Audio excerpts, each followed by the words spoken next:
नाजरीन, मैं हूं नीलम नवाब। आप देख रहे हैं PKN न्यूज़। सबसे पहले सरदार ताहिर महमूद की रिपोर्ट के मुताबिक यार मददगार के चेयरमैन रिजवान ख्वाजा ने कहा है कि गुर्बत का शिकार आम लोग सर्दी की इस शदीद लहर में गर्म कपड़े खरीदने की सकत खो चुके हैं।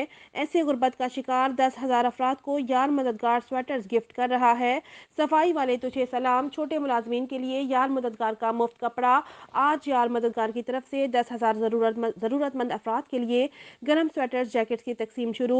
इस कैंपेन में गुजरांवाला के इदारों, वासा म्यूनसिपल कॉरपोरेशन और PHA के तमाम ग्रेड 4 मुलाजमीन को उनकी खिदमात पर खिराज तहसीन पेश करने और अच्छे से शुक्रिया अदा करने के लिए एक प्रोग्राम का इनेकाद किया गया, जिसमें यार मददगार के नौजवान वॉलंटियर्स, यूनिवर्सिटी स्टूडेंट्स, गुजरांवाला के इदारों की ग्रेड 4 मुलाजमीन को फूल और गर्म स्वेटर्स के तोहफे पेश किए और शहर को साफ और सर्जो सब्ज शादाब बनाने की कोशिशों पर उनका शुक्रिया अदा किया।